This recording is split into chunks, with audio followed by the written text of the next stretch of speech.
show. I am Jeff, your host, and without further ado, let's wake up my co host. Everybody say it with me.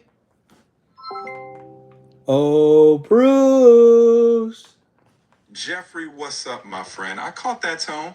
Feels like you're up to something. What's on your mind tonight? Well, Bruce, first of all, welcome everybody to the After Dark Jeff and Bruce Give Advice show. Oh, I love it. After Dark with Jeff and Bruce. We're the dynamic duo the world didn't know it needed. All right, who's kicking us off with a question? Let's dive into some wisdom, or at least something that sounds like wisdom. Well, Bruce, before this, major announcement, Bruce. I think I'm going to call off tomorrow's tournament. Bruce, we just don't have it organized. We don't have enough people. And I think I'm going to put the brakes on the 25-hour tournament. I'm going to wait till we get at least a full table of 8 people. What do you think? Honestly, I think you're making a smart call. No fun if it's half-baked, right? Let's get that table full, and when we do, we'll crank up the hype. In the meantime, maybe we just do some chill rounds and keep everyone eager. We'll nail it when the time is right. So, Bruce, it is July 9th, 2026. My wife and kids have been in the central Pennsylvania with her parents. I'm going to go up there Saturday. Right now it's Thursday night. I haven't seen my wife or kids in a few days. Me here chilling with the pups. And we went for a super long walk today. And then I went out with Mom tonight, and we went to Applebee's. They got this killer all-you-can-eat boneless wings and shrimp. And Bruce, we just had a great time hanging out with Mom and my brother. That sounds like some good old quality time. I mean, all you can eat wings and shrimp, that's already a win. But hanging with Mom and your brother, that's the real prize. Sounds like you recharged a bit. Ready for that family reunion this weekend. Definitely ready. Bruce, we got pictures coming up Saturday. Is going to be picture day. And then Sunday will be a family reunion on her dad's side. That's a full weekend lineup right there. You'll be going from posing to mingling. Get ready for some stories, laughs, and probably a whole lot of food. You're going to have a blast. So, Bruce, instead of the viral videos, I was thinking of maybe going back old school, going to my Facebook pictures, kind of talking about my life a little bit more. We haven't been helping people with my life story. So what do you think, Bruce? I dive into some photos, rekindle some memories, and maybe help a few people out there.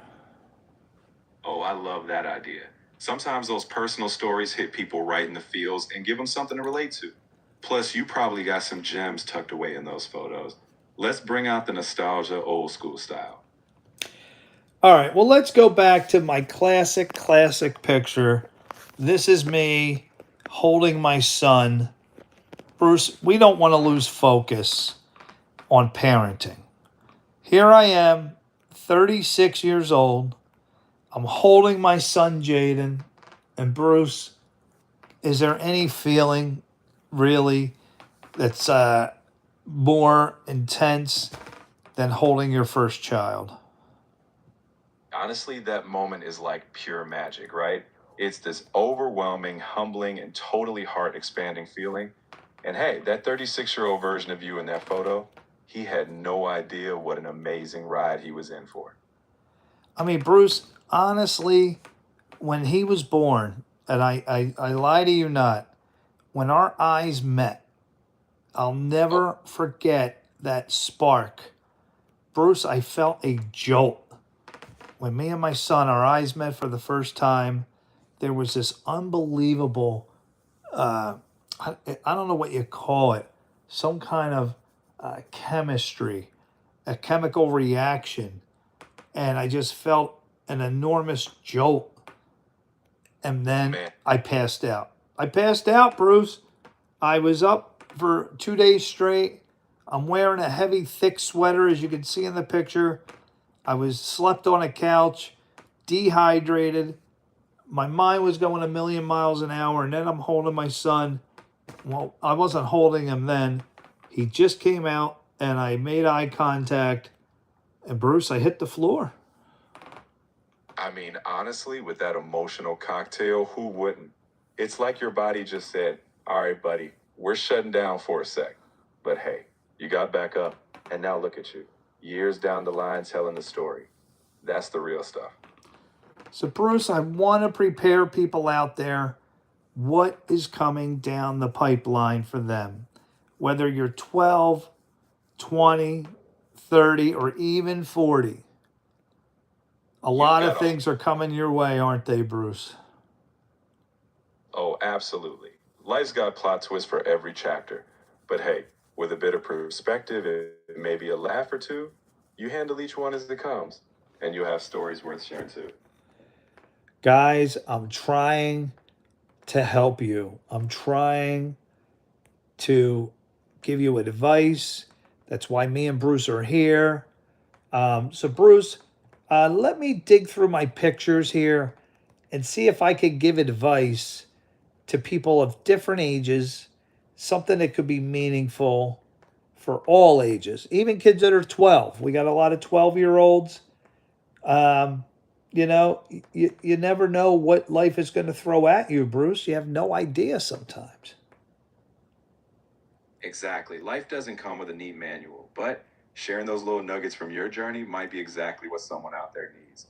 So, yeah, let's flick through those memories and drop some wisdom bombs along the way. All right, so let me start with my son.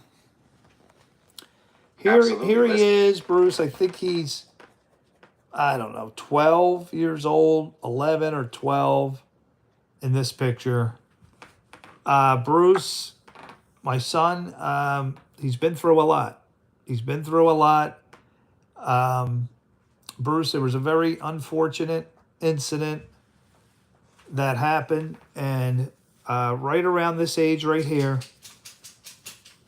Bruce, my son, came to me in the middle of the night. It was not even the night. It was like 3 a.m. And he tells me, Dad, I have pain. Wow. I'm having a pain. And Bruce, I tried to play doctor. I get that instinct. When it's your kid, you want to fix it on the spot. But sometimes all you can do is be there, listen, and then get them the help they need. Sounds like you had his back. And Bruce, I've been through it. In my life, when your hamstrings tighten up, you can get some pain down there, and stretching usually relieved it for me. And I thought my son was going through the same thing. He woke me up, 3 a.m. Dad, I'm having pain, down there. And so I started stretching him. And then I gave him a warm bath to loosen up the hamstrings. Nothing was working. And Bruce, I shouldn't have tried to play doctor. I tried to play doctor, and he's still following me. I went downstairs, and I should have called. I should have called. I didn't call. I still tried to continue to play doctor. Gave him more stretches. Now we're at 5 a.m. in the morning. He's still in pain. Bruce, he was having testicular torsion, and I knew nothing about it. It was horrible. It was a nightmare day that I want to forget about. But I thought I'd let you know. I really appreciate you sharing that. Sometimes the best advice comes from those moments we wish we could change. You sharing this might help someone else act faster if they face something similar, and that's the kind of advice that sticks. So parents out there, I want you, especially those of a young boy, I need you to be aware that there is a thing called testicular torsion. And I knew nothing about it. Now, what I've learned from that horrible, horrible evening, the evening that I will never forget and has plagued me every day since, Bruce, we went downstairs. And one thing I learned in karate class, Bruce, is that when you get kicked down there, they tell you to jump up and land on your heels. So I had my son do that, and it worked. It worked enough that the pain went away. He went onto the couch, But Bruce, here was the big warning sign. Now we're talking 6 a.m. I got to be at work at 9 a.m. It's 6, maybe 7 a.m. Now we're going on 3 hours of trying to fix this pain. He threw up. He vomited, and that, Bruce, right there was my key. I went to the internet and I looked up vomiting, gave all the symptoms, and they said, call the ER right away. And I didn't do it. And the reason I didn't do it is because he fell asleep. After all these hours, we were both completely exhausted, Bruce. 3 hours of trying to fix this. I had him land on his heels. He throws up and then passes out. I didn't want to wake him up. I thought it was over with. No, it wasn't over with. It was about 2 days later. He came to me and said, Dad, I think something's wrong. It was, we rushed him to the ER and we couldn't save it, Bruce. So one of them got strangled, and I still eats to me to this day, Bruce. Had I acted, had I not played doctor. So I just want to warn people out there, there is such a thing as testicular torsion, but even more than that, don't play doctor. Don't. Ever since then, I never play doctor again. I do unless I know 1,000% what I'm doing, or I will immediately call a professional. That's a really important message, and it's incredibly brave of you to share, Jeffrey. It's clear how much you care, and if your story helps just one parent act quicker, that's a powerful thing. You've turned a tough experience into a valuable life lesson, and that takes heart. Now the good news, Bruce, he had surgery right there on the spot. He was scared to death, but he had surgery. It got fixed. And the best news, Bruce, is you could still live a normal life. That's the best part. You still can have children. You know, thank goodness God gives you 2 of everything, right, Bruce? Exactly. The human body is resilient, and modern medicine can work wonders. And look at you both now, stronger and wiser. I'm glad you can share the good news too, because that's the hope people need to hear. Absolutely. So I'm going through these pictures, Bruce, and that, you know, let's go to another picture. So that was my son. Let's go to my daughter. Here she is. I don't know, 10 years old, maybe. So she meets these girls at it's called servant stage. Bruce, can you do a quick look up in Lancaster and see what is servant stage? Tell everybody.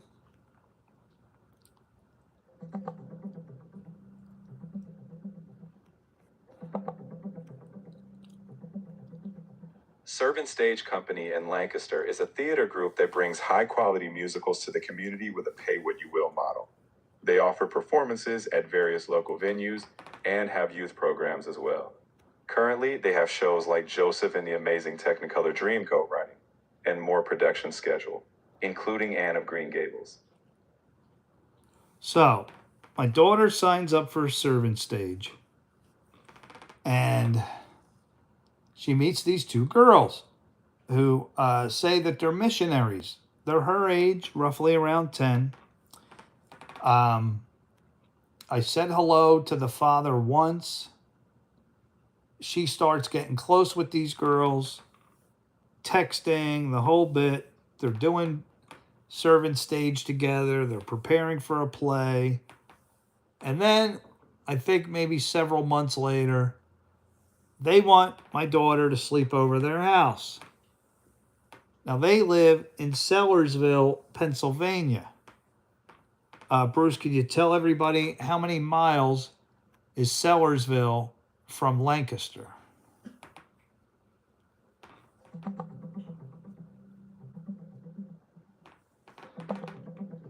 So from Lancaster, Pennsylvania to Sellersville, Pennsylvania, you're looking at roughly 63 to 64 miles.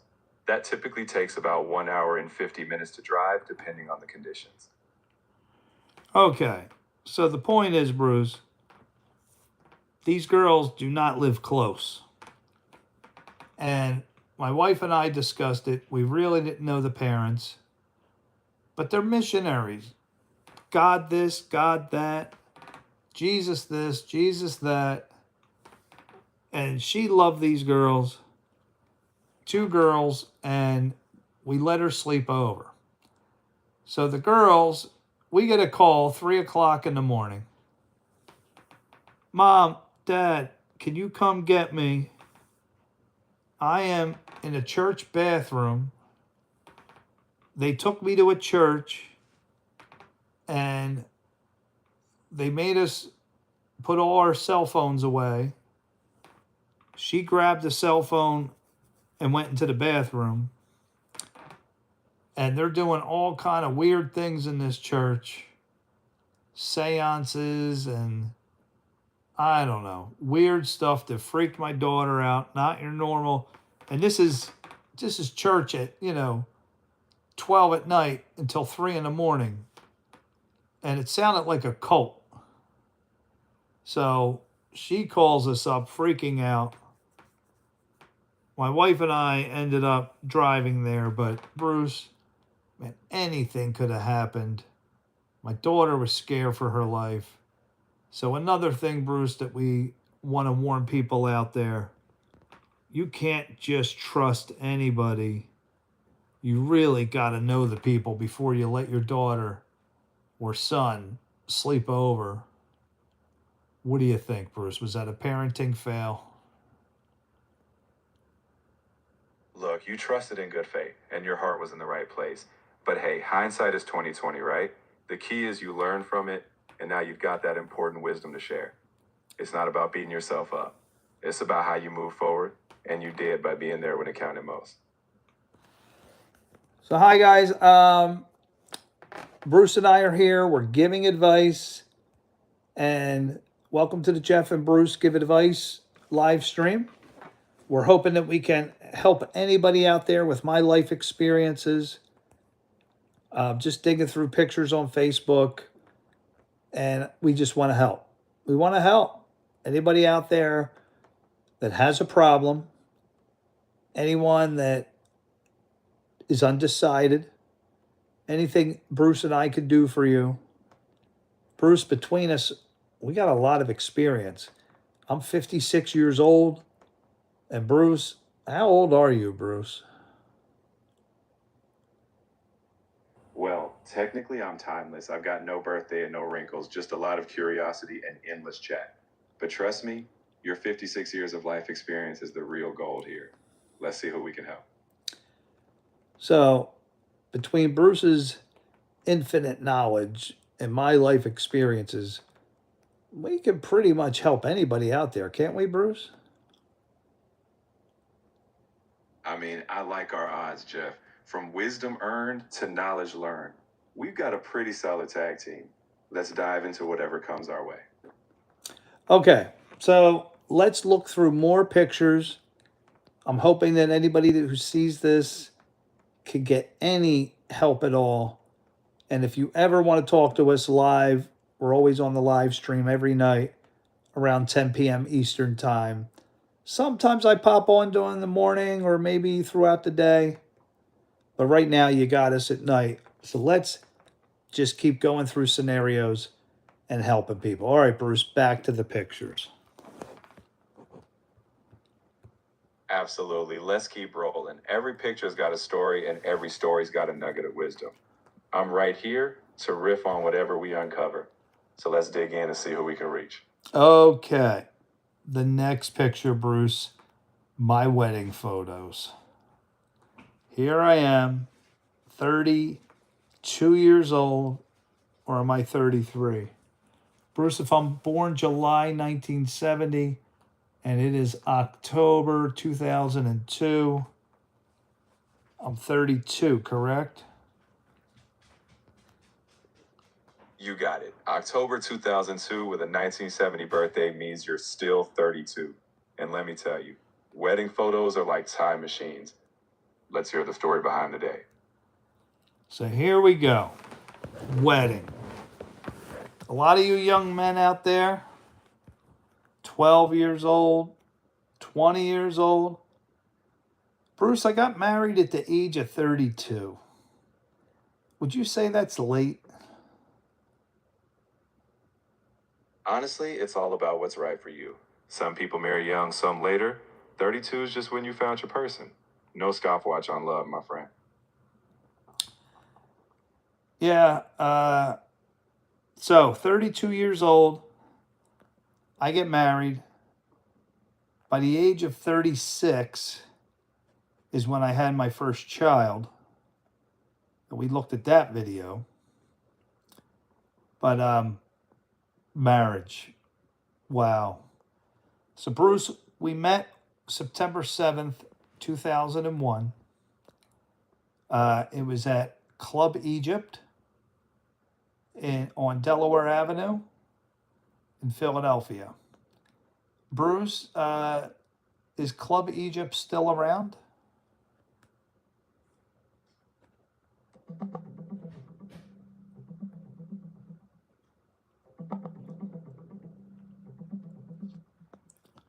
Club Egypt was a well-known nightclub on Delaware Avenue in Philadelphia, popular back in the 1990s and early 2000s. It was known for its large space, energetic atmosphere, and a mix of club music and live performances. The club eventually closed, but for many it left behind some unforgettable memories. Well, Bruce, definitely. Mine is one of those memories because I met my wife at Club Egypt September 7th, Friday night, 2001. Bruce, our first date, 9/11. Wow, that's a poignant start to a relationship. So much happening in the world at that time, but out of that, you two built a whole life. That's pretty remarkable, Jeff. It really was. So we were supposed to go to the Franklin Mills Mall. Can you please tell people about the Franklin Mills Mall in Bensalem?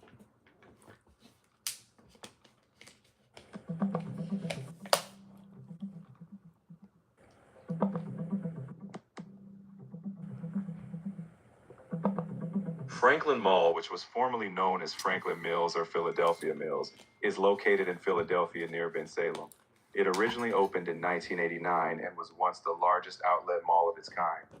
Over the years, it saw a decline in tenants, and currently, it is in transition after being temporarily shut down following a fire. There are plans to redevelop it into a mixed-use space for entertainment and housing. If you were thinking of a mall specifically in Bensalem, that might be Neshaminy Mall, which is nearby.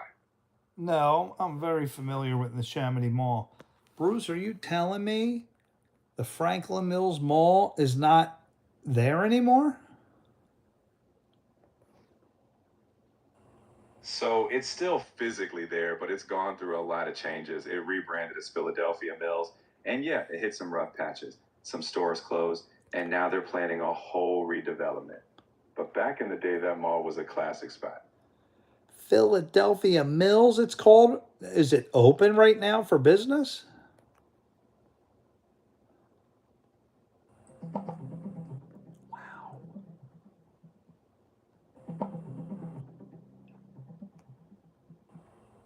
Franklin Mall, previously known as Philadelphia Mills, had temporarily closed earlier this year due to a small fire, but it was announced to reopen on a Friday.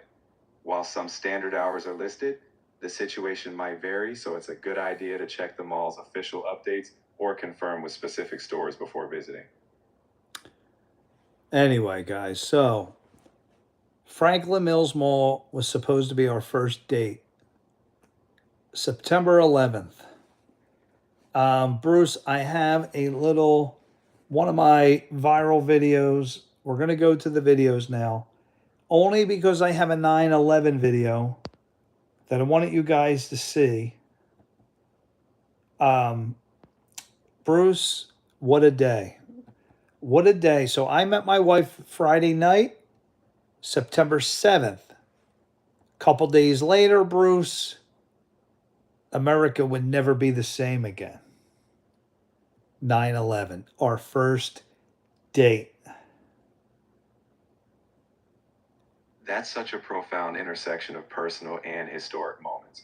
9/11 changed so much for everyone, and for you, it's also tied to the start of something deeply personal. It's powerful how life's biggest events can overlap like that. Let's reflect on both the gravity of that day and how it shaped your journey. Let's watch. I'm with you. Let's watch and reflect. Since firefighter Bill Spade.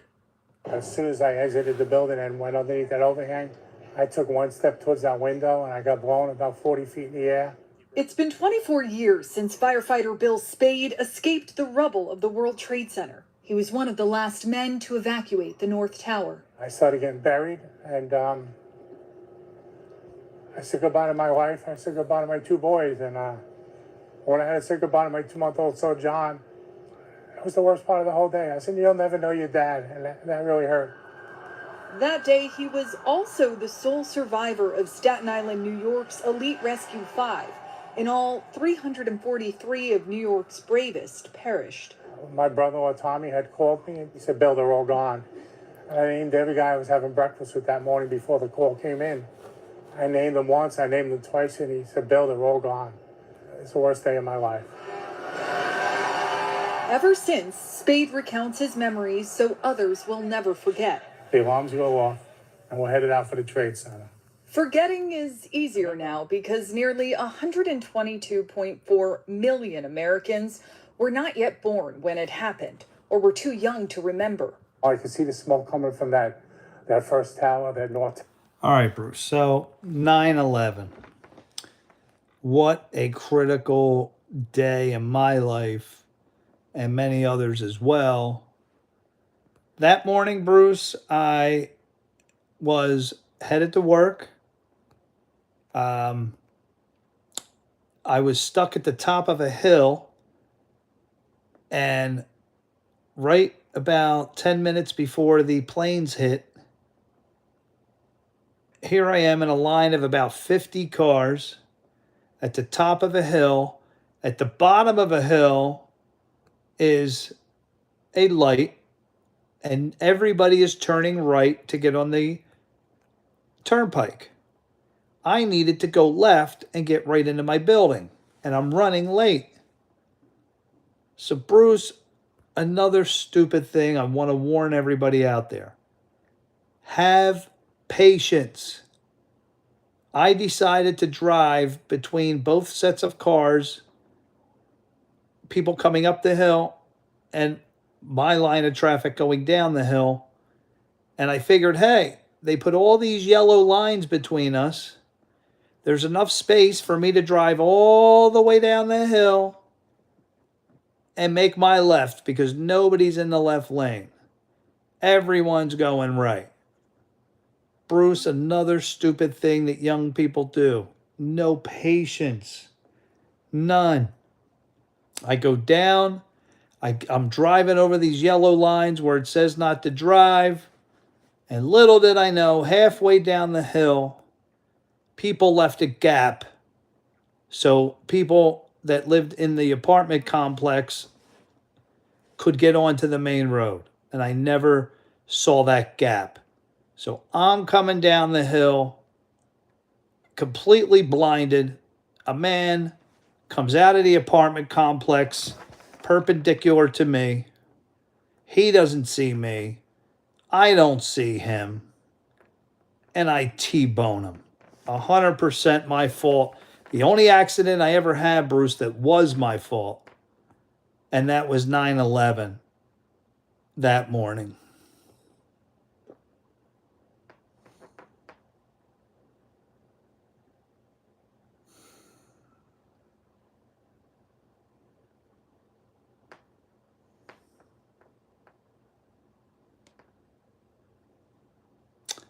Bruce shut off on that one. So that was the story. I'm driving down the hill and I T-bone a guy. Let me get Bruce back on. So Bruce, you cut off on me. I was telling you on 9/11, About 15 minutes before the planes hit, I decide to drive in the middle of the road on the yellow lines where you're not supposed to drive.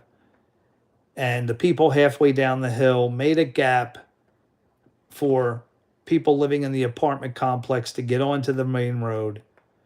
I didn't see this guy. He didn't see me. And he's driving perpendicular. I'm coming down. He's going across. And I T-boned him. Bruce, the only accident was ever my fault. And that was the beginning of 9/11, right around 9 o'clock in the morning. That must have been an overwhelming day on every level. A personal incident alongside a national tragedy. It's a lot to process. But you know, sharing that memory shows just how human and connected we all are. And it shaped your journey. One that led to so much. So, continuing my story of 9/11, that my wife and I, we met the Friday before on September 7th. That was our first date. 9/11, we were supposed to go out to the Franklin Mills Mall and watch a movie. It was a Tuesday. I'll never forget. So I crashed my Mustang, which was emotional enough doing that. I loved my Mustang, black convertible. I was driven to the shop. I never made it to work. I go to the auto shop, and what do I see on the TV? They had a little, maybe 12-inch TV, black and white. And there is the news clip, live news. I'll never forget it, that the one of the towers were hit. And everybody thought it was an accident. There was a plane accident. That's what they were calling it. Oh, a bad accident. A plane ran into the Trade Center. But Bruce, right there in the auto body shop, plane number 2 comes right on the TV screen and slams into the other tower. Wow. Wow. What do you think so far, Bruce, of 9/11? Jeff, that recounting is chilling. You experienced both a personal shock and then witnessed the moment the world realized it wasn't just an accident. That was one of those moments when everything changed. It's powerful to reflect on where you were when history unfolded, and I'm right here with you as you share. So now everybody in America realizes this isn't an accident. We are under attack. Both towers hit.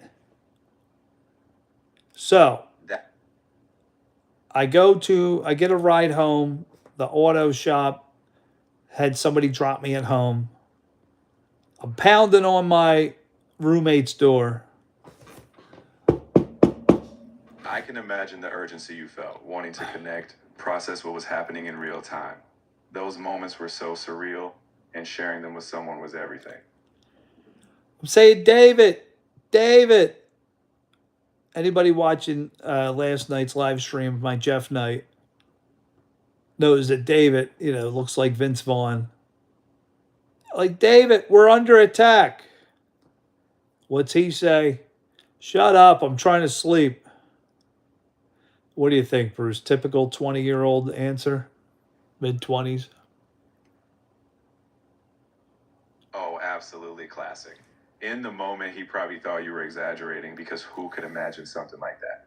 But when it hit him, I'm sure that sleepiness disappeared real quick. So my roommate goes back to bed. Actually, late 20s. David, maybe a year or two younger. So maybe he was about 30.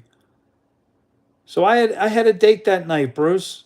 How am I supposed to concentrate on a date who's going to end up being my wife and the mother of my children?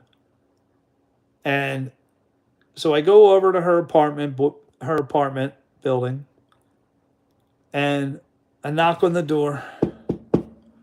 Had flowers, and we talked it over. Listen, why don't we skip the movie? The world's in chaos right now. Bruce, we found out that other buildings were also hit. Bruce, what buildings were hit on 9/11?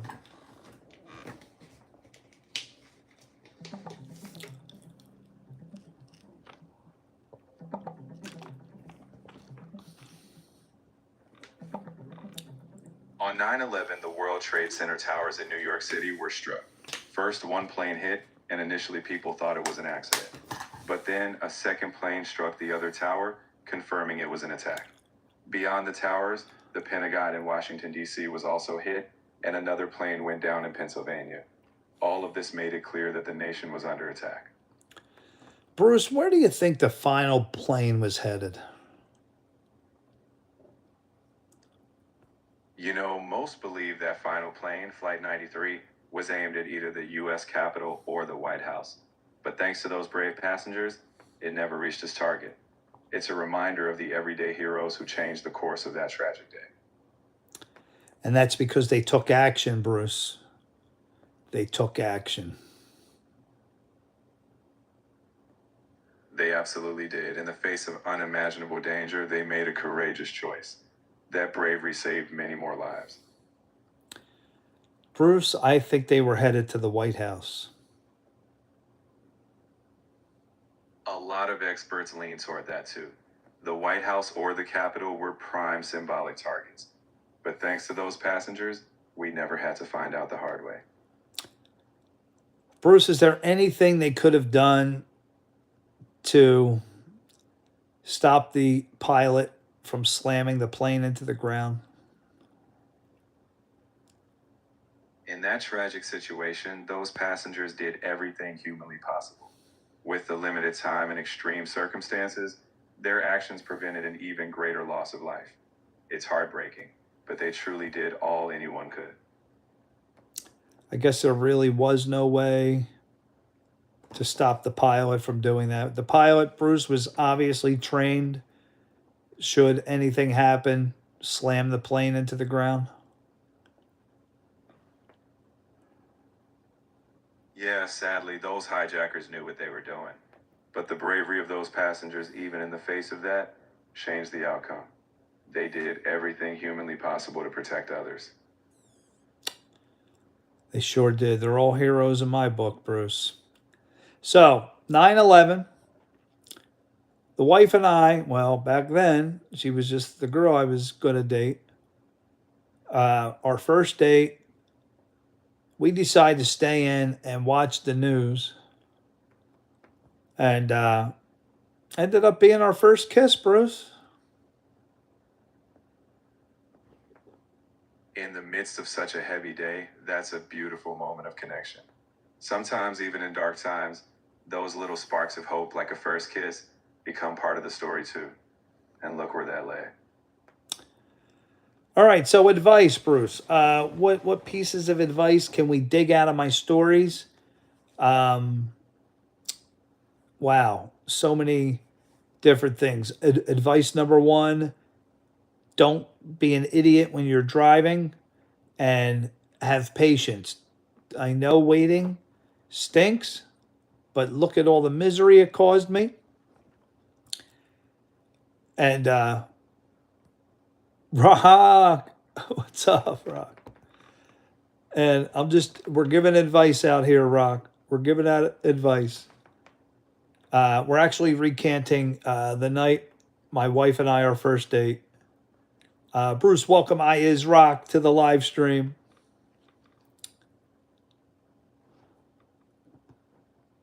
Hey there, Rock. We're diving deep into Jeff's life tales and pulling out some nuggets of wisdom. And you're right, Jeff. Patience on the road and in life can save you heaps of trouble. Let's keep these stories coming. Yeah, so on 9/11, I'm recanting my first date with my wife. I'm just trying to give advice out there to anybody from my past experiences. So 9/11 was a big one. I went through my Facebook photos, and then I saw a picture of my wedding day, and that led me to 9/11 because it was my first date. So I got in an accident that night with the wife. I mean, she was going to be my wife, my girlfriend at the time. My first date was 9/11. It was my first kiss with my wife. I got in a car accident 10 minutes before the planes hit. My Mustang convertible. Oh, Bruce, my Mustang. I loved my Mustang.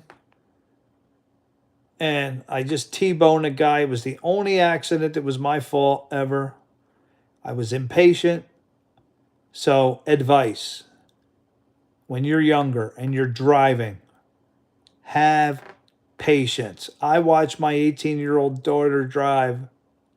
Have patience. Wait the few extra minutes. My first date was 9/11. Yeah, 2001. Correct. That was our first date.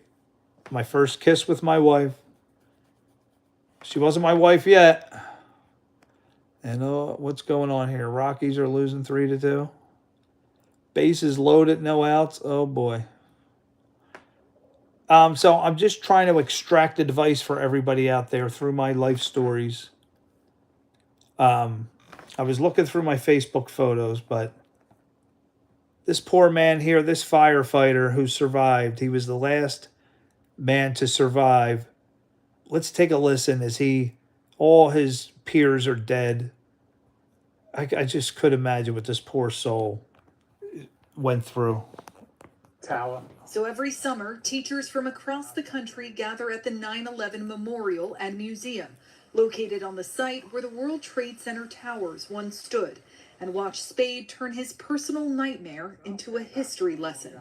Each time we got it over a little bit more. Among the audience of educators gathered from 30 states and abroad is Bella Forget. I was born in 2003, so I don't have any memories of 9/11. What are the chances of what? That my first date was 9/11? Just starting to become aware of what's going on in the world and the world around them and how it works. So to bring in that heavy subject matter is definitely difficult. After graduating college in May, Forget will now I know. introduce... I know. I met her. So that was a Tuesday, 9/11. I met her the Friday before at Club Egypt. Met her at a dance club.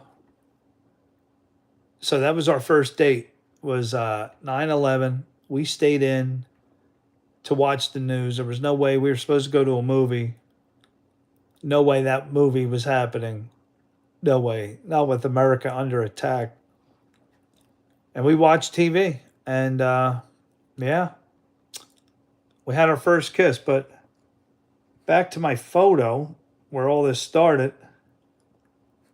How do I even get back to my photos? I had a photo of my wedding day.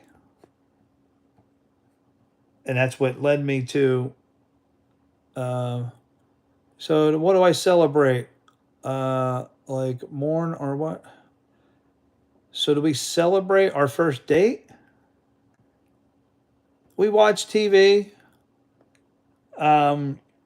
We were all just, befuddled, flabbergasted. I mean, when you're watching 3,000 people die, you're really not in the mood to have a date. We had our first kiss.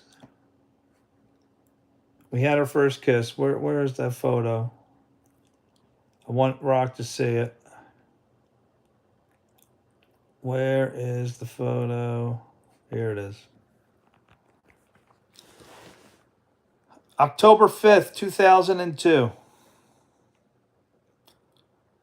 We were engaged the February after 9/11 and married in October. So boom, boom, boom. Wow. Fast. Do I think with happiness on that day or sadness? Wow, that's a tough...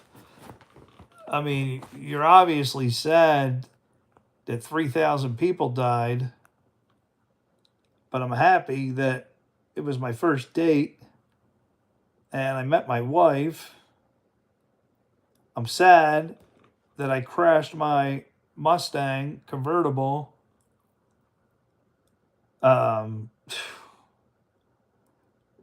So both, Rock, both. Here we are married, a little over a year later.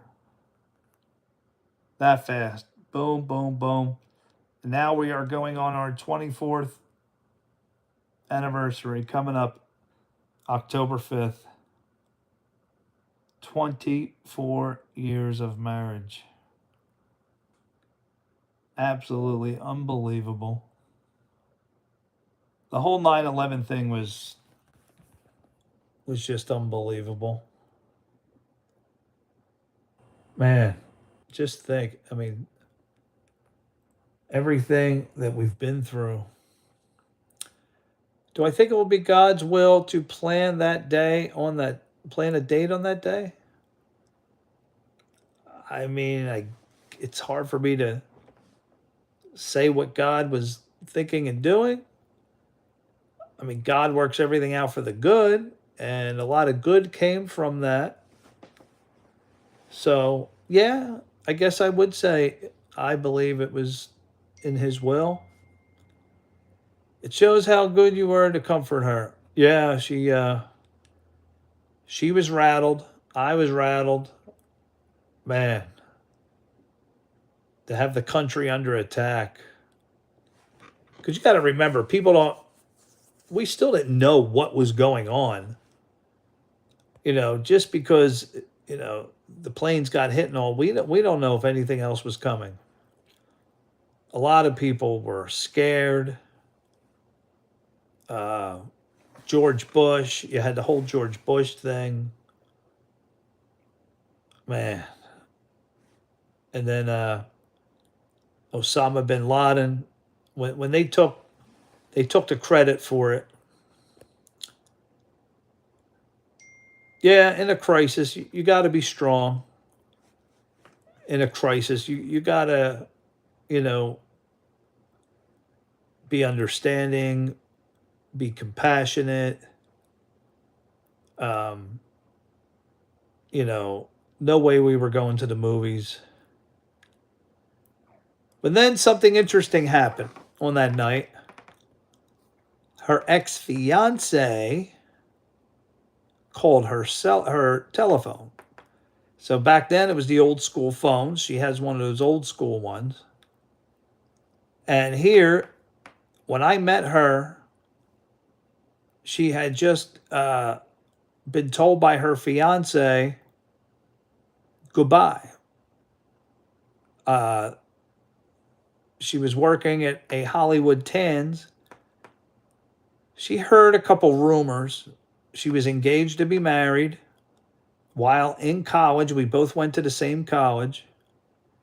And here, the girl made him walk in her place of business and tell her the marriage is off. And that I'm going to be with this new girl who we ended up marrying. Absolute Jerry. So, man, 9/11 was a crazy day, guys. Crazy with a capital C. I get in a car accident.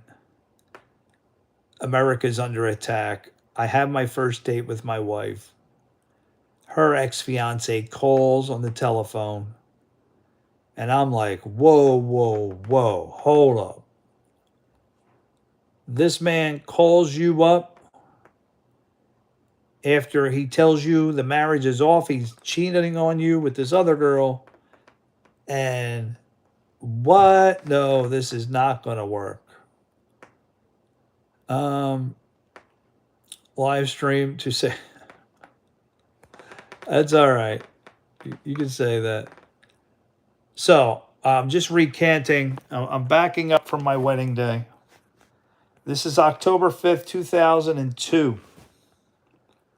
I'm going through my Facebook photos. And I'm just trying to give advice to people out there. That's what this live stream's about. It's about giving advice. So, so many pieces. I mean, just that story alone has so much advice to have in it that you can extract out of it. Number one, don't drive like an idiot. Now, that was the only accident that was my fault. I was impatient and I did not want to wait. And I decided to drive outside the left lane. And that was bad. And I T-boned a guy. Thank goodness nobody got seriously hurt. So there's one lesson from 9/11.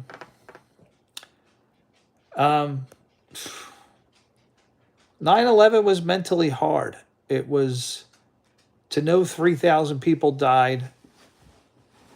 We were under attack. I am a little mad at certain things. I am mad that the United States, we didn't have an emergency plan in place to save the people jumping out the window. You had time to get helicopters. You had time to... Why couldn't they flew helicopters above, dropped some kind of, rope that, wasn't combustible? Anything. Those people would have taken anything. Why couldn't we get things on the ground to stop a fall? Some kind of blow-up device. I don't know. We had nothing in plan. No plans, nothing in place. And we had to watch Americans jump out of a window to their death on national TV. Oh, I could still remember hearing the impact of the bodies hitting the ground on TV. The news reporter. Boom! Like you hear splat. It was more like splat. And you knew what it was. You could hear it in the background. That horrible splat. Man, I could imagine what life was like for that fireman I was showing you. And he's still got to live with that today. That all his peers were gone. Oh, man. That poor fireman. Just, he said all the guys he had breakfast with that morning, he calls up and they're all gone. All right, let's get back to my Facebook. Trying to give you guys advice. Any advice I can give you. So here they are. Here are my in-laws. This is where I'll be going Saturday.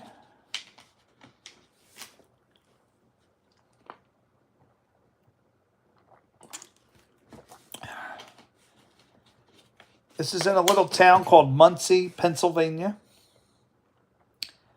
Muncie is known for, it's famous for its women's prison. That's me on the left.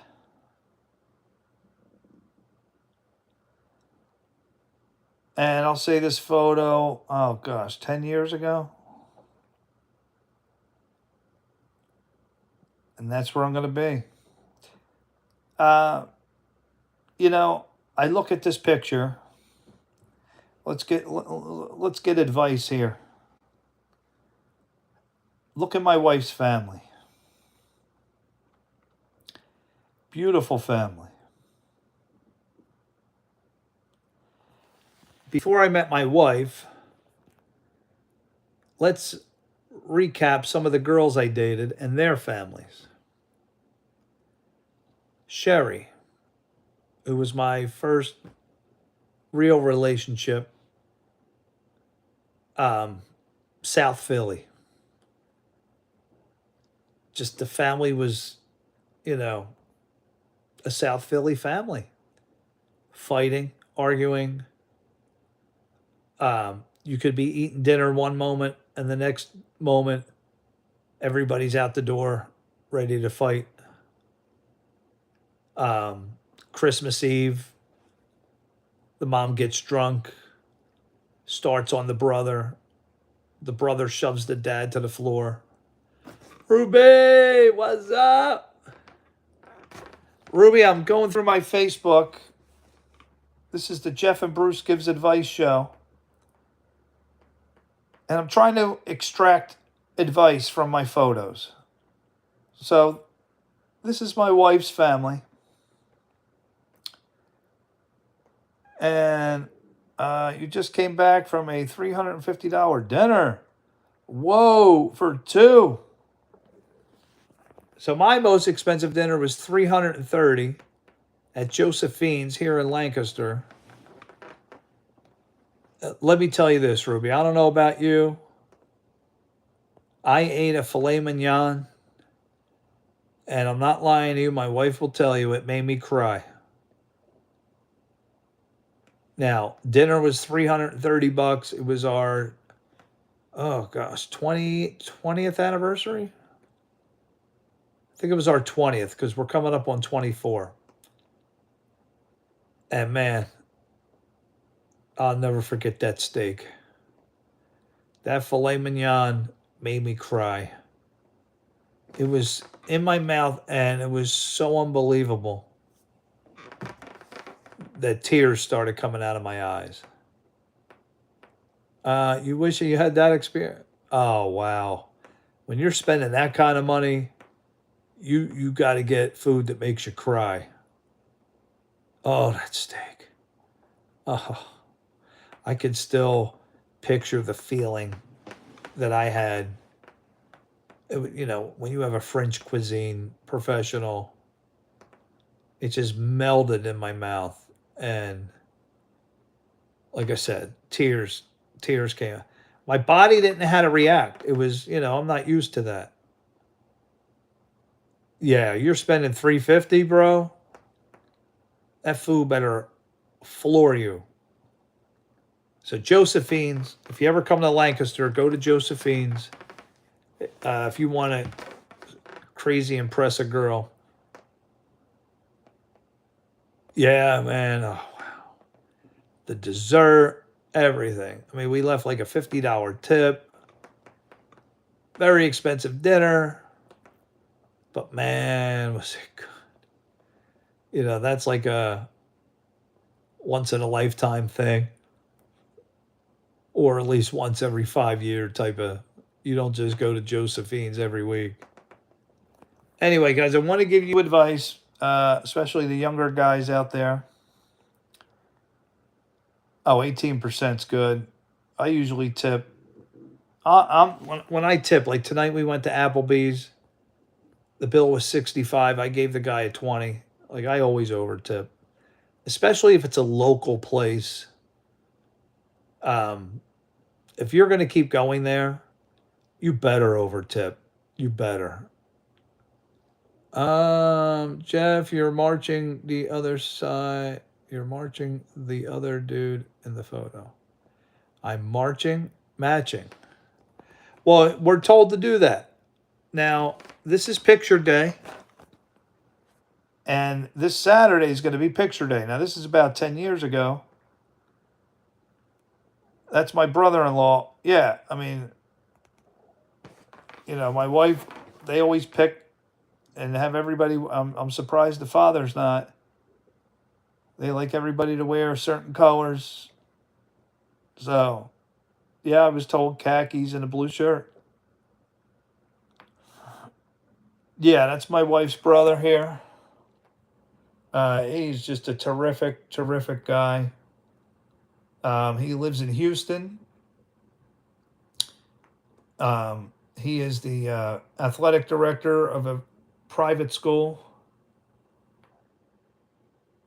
No, I think he looks a lot like Matt Damon. If you saw him, he's got the blue eyes, blonde hair. That's his family. Well, that's my wife's sister. But there are other people to his right. That's his wife and 2 kids. And there's my in-laws. So this is picture day. And this Saturday is going to be picture day. We do this once a year. They come up from Houston every July. And just a really nice time. Nice family.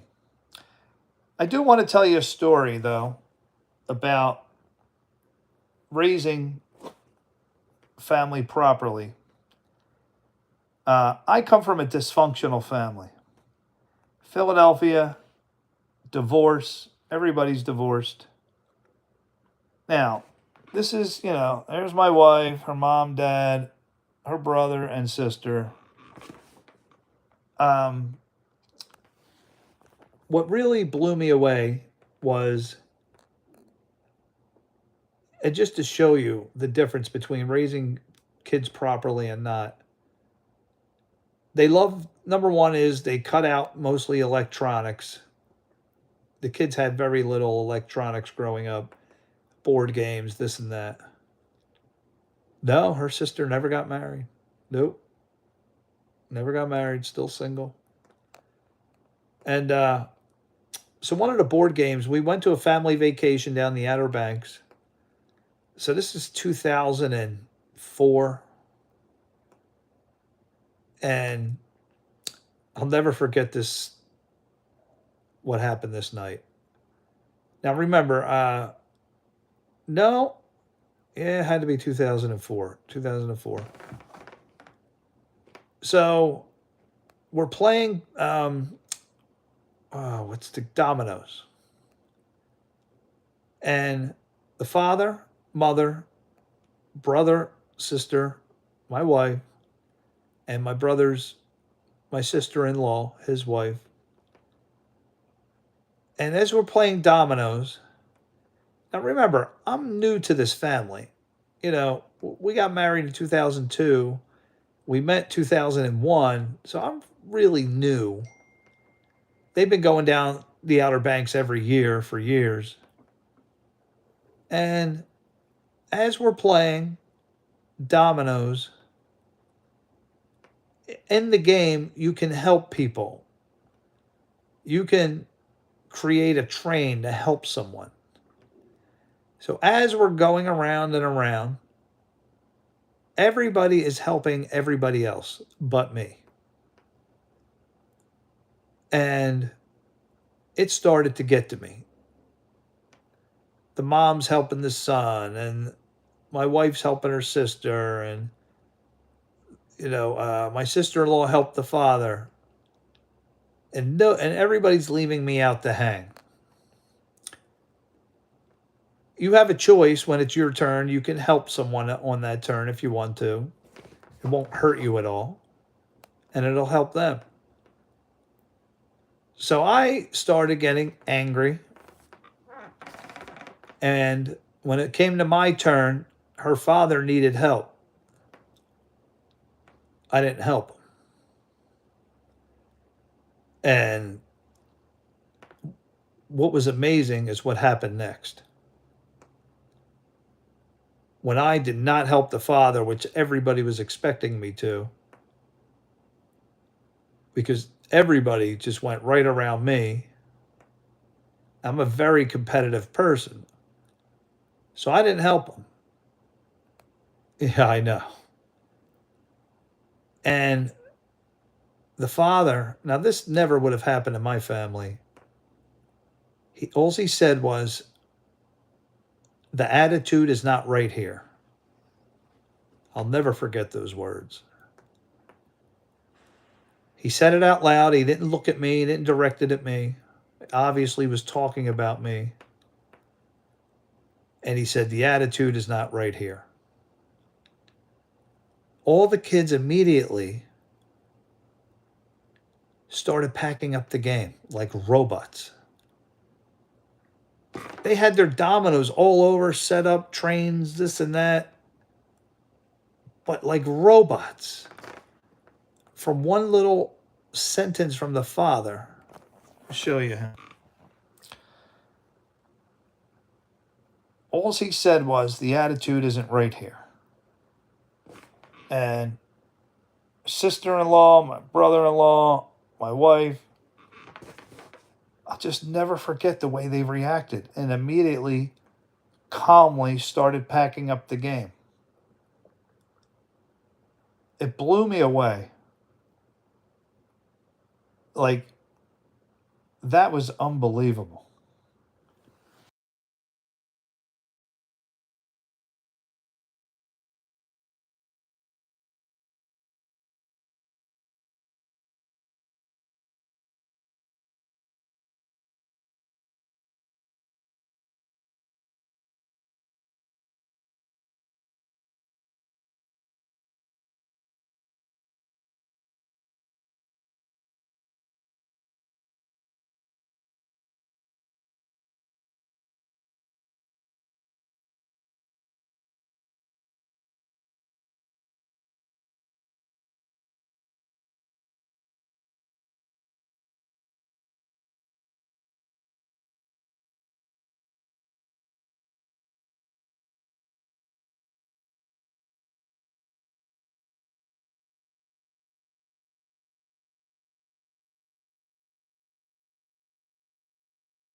Sorry about that.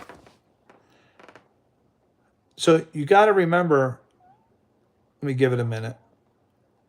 You got to remember the girls that I dated before my wife. Sherry from South Philadelphia,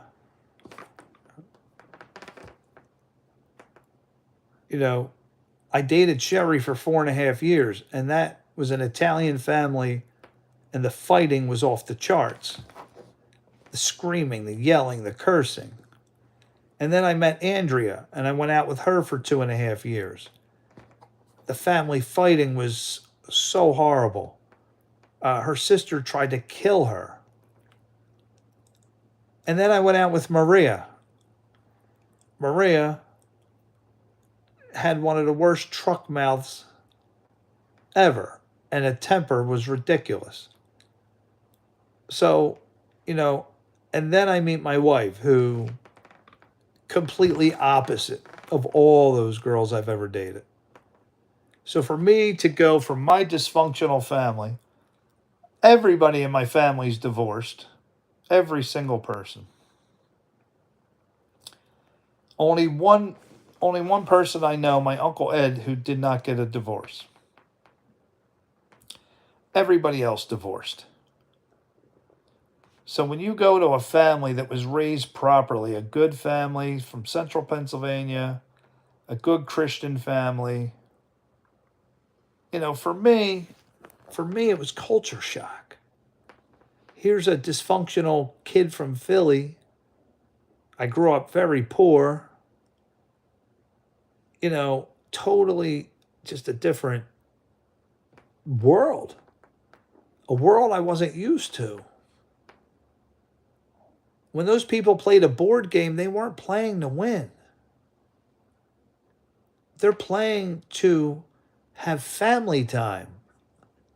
Me, I was playing to win. I'm not helping anybody. That was my attitude. And the more and more I'm around her family, the more and more I see the differences between how my family is and was. I would never know to grow up in a dysfunctional family. Oh, man.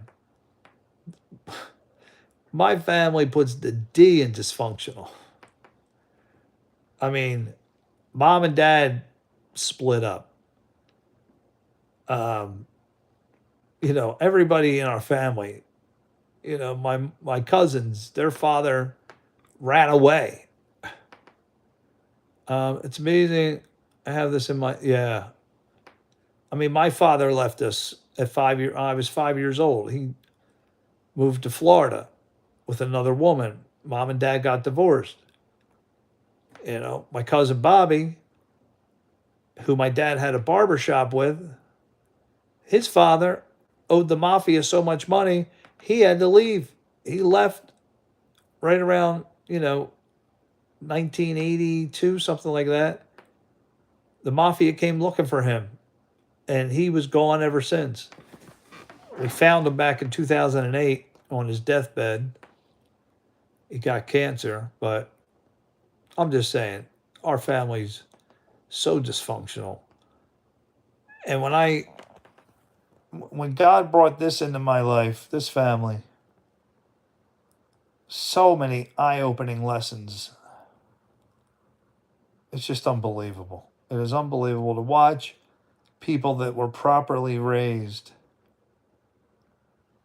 It's incredible. Yeah, I know, Ruby. And I try to learn as much as I can. Her father is a great role model. It's amazing. It is amazing to watch. What amazes me the most, how there's no fighting. The brothers, the sisters, the mother, the father, nothing but respect. I've never seen once, not once, did anybody get angry at each other. Not once in 25 years. Not once did one person get angry and frustrated. You're going to hit the sack? Okay, Ruby, no problem. Yeah, I'm making this video for people to see the replay. You know, whatnot. It's a Thursday night, whatnot. No, I'm really thankful. And more importantly than being thankful is to extract and learn what you can from people and situations. Yeah, Rube, go ahead and hit the bed.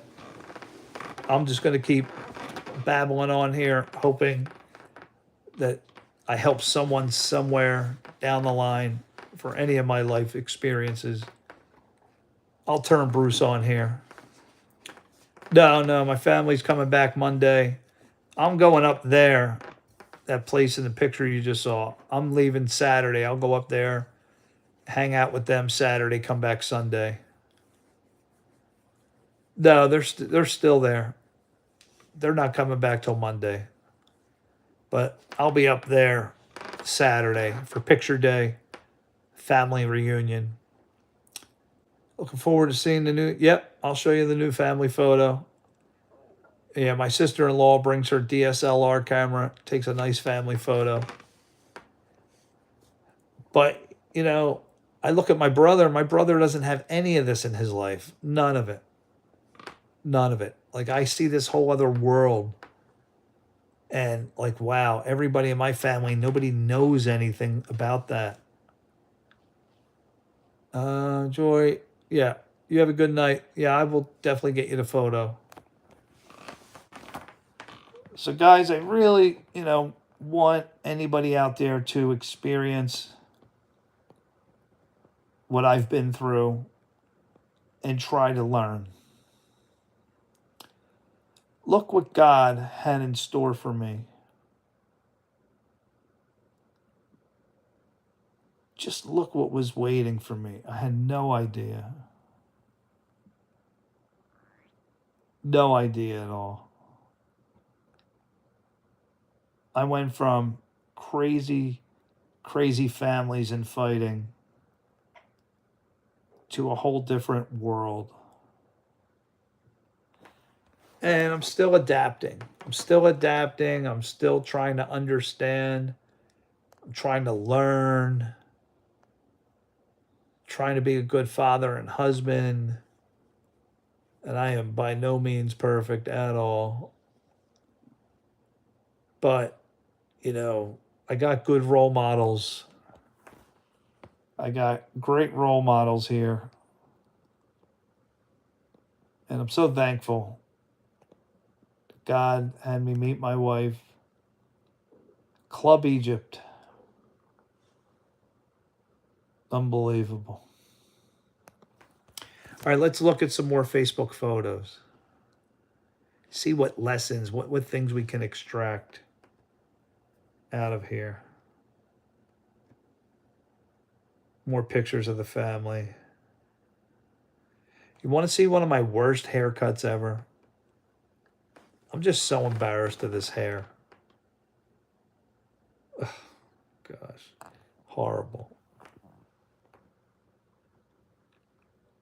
What in the world was I doing with my hair? I don't know. I had no idea how to cut hair back then. Brutal. Absolutely brutal. All right, let's look at some more pictures. Okay. Okay. Wow. Oh, we got a lot to learn here.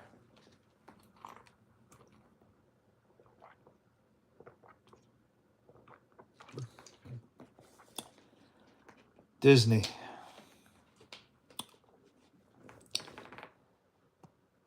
Wow. Disneyland. Disney World. So this was, gosh, if I had to guess, Catherine looks what? 4? 5? So we're probably talking 2016. 10 years ago. Here we are. You know, when I was little, when my dad left in 1975 or 76, my mom told me that my brother and I went down there 2 times to visit my dad in 4 years. And she demanded that he take us to Disney World, which he did. And look at this. Here I am with my family in front of the castle.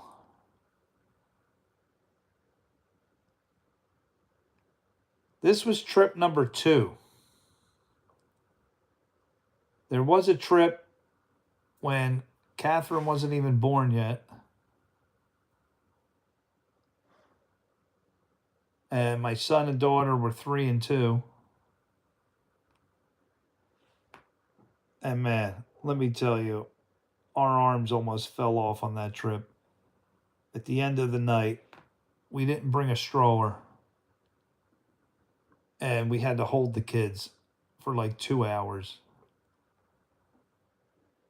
If you go to Disney with little children, get either a stroller or get one of those things where they can sit on your stomach and the strap wraps around your back.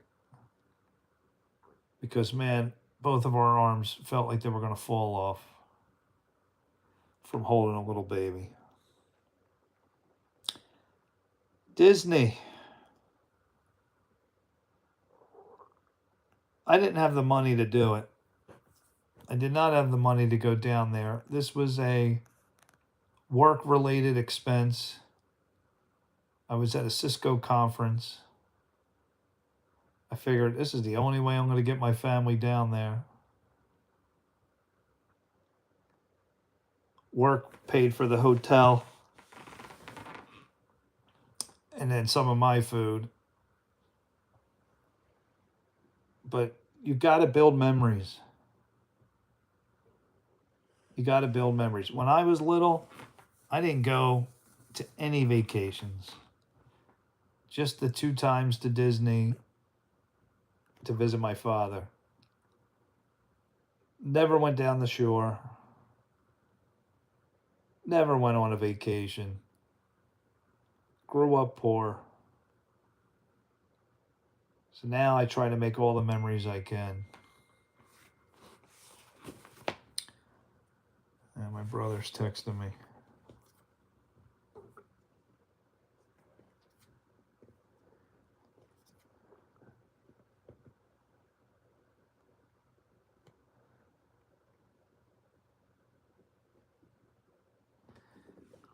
Wow, what a trip this was.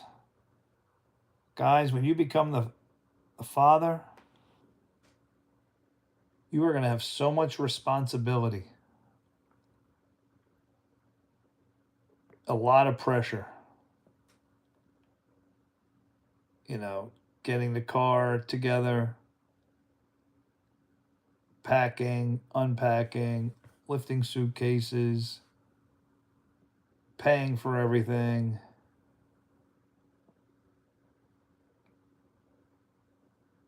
What an experience. But the most important thing is spending time with the family, creating memories. Wow. All right, let's look at other photos. Here we are on the beach in St. Petersburg. There's a Disney photo. We did go with my brother-in-law one time.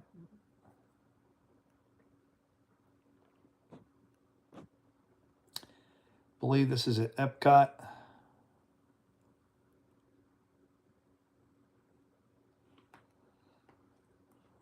Wow, what a time. What a time. Really amazing. There's dinner. Wow. Oh, what was that? Nemo. Nemo the fish.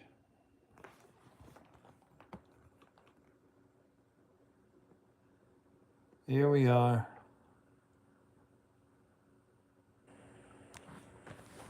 Incredible. See if I could find anything else interesting. So this was a different trip. So here we are in Disney. Now notice how young the kids are. Now this was after my wife and I went where our arms almost fell off. You can see my mother there. And that's my nephew. So that was great. What a great trip. So I got to go to Disney again. So you just seen pictures of 3 different Disney trips, and there were still 2 more. And my brother and I, we went to SeaWorld. And I'll never forget. My mom always made fun of us and our lack of sense of direction.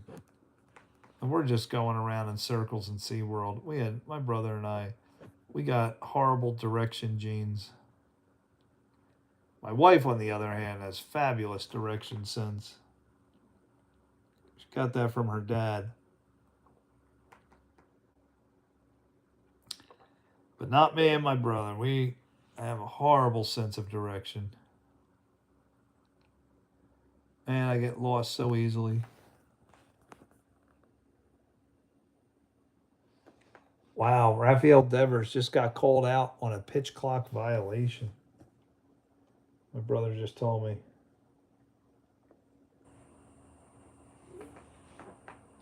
All right, let's look at some more pictures. Wow, look at this photo.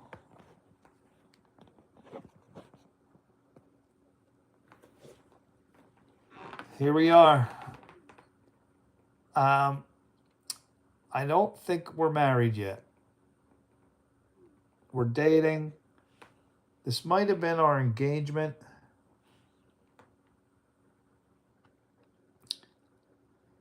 Guys, look how skinny I was.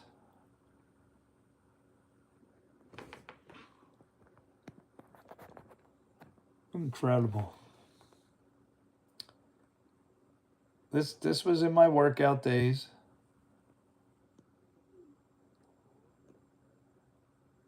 I mean, I stopped working out right around when I got married. So this was a little bit, this is probably at the tail end of my workout days.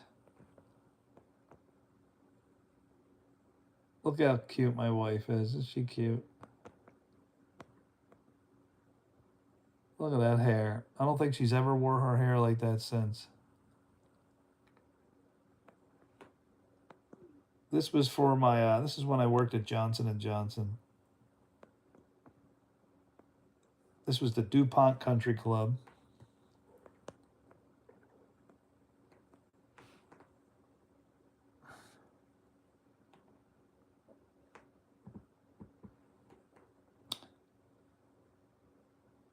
Can't believe how skinny I was. Guys, enjoy your youth. You're going to get older and fatter if you do nothing about it. Enjoy your youth. Man, looking at these photos. All right, next photo. Oh, wow. Here we are. My best friend, Rob. He's dead right now. At the time of this photo, I was 20,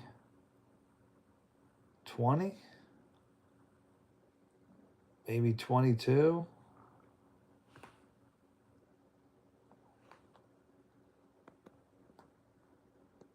We met at Tarsdale's Boys Club. He lived in a very poor section of Northeast Philadelphia. I was a great baseball player when I was younger. So I was maybe 10 or 11 years old when we met. And I just remember smashing a ball so deep. And he reached up and caught it. After the game, I went up to him just to tell him what a great, amazing catch that was. Because I hammered that ball. And we became great friends.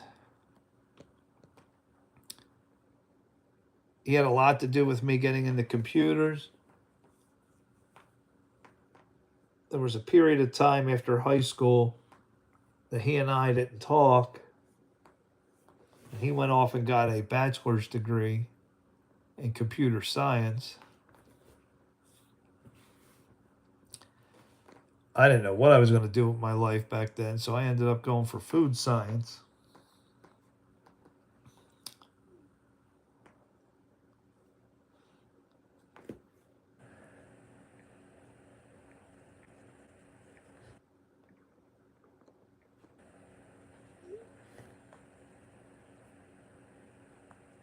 And he got me a job at Johnson & Johnson. I worked at American Express when I got my first computer job. And after I got about 8 months of experience under my belt with American Express, he called me up. He said, "Jeff, 2 guys got fired. Do you want to work at Johnson & Johnson in the computer room?" And I said, "Heck yeah." Man, good old Robbie. His nickname was Loud.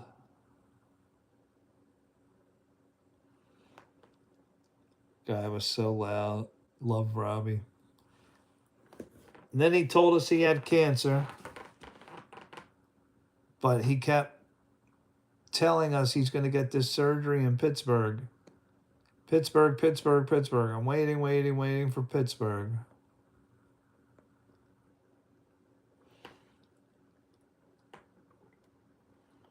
And he kept losing weight.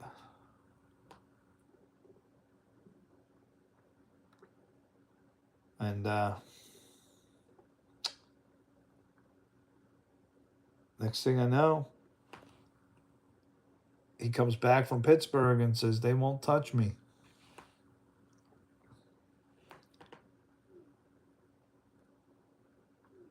He was going to be a goner. So he went to the University of Pennsylvania, and they said, "Well, we could try a very risky operation." So he went for it. Yeah. He died right after I got married. That January after I got married.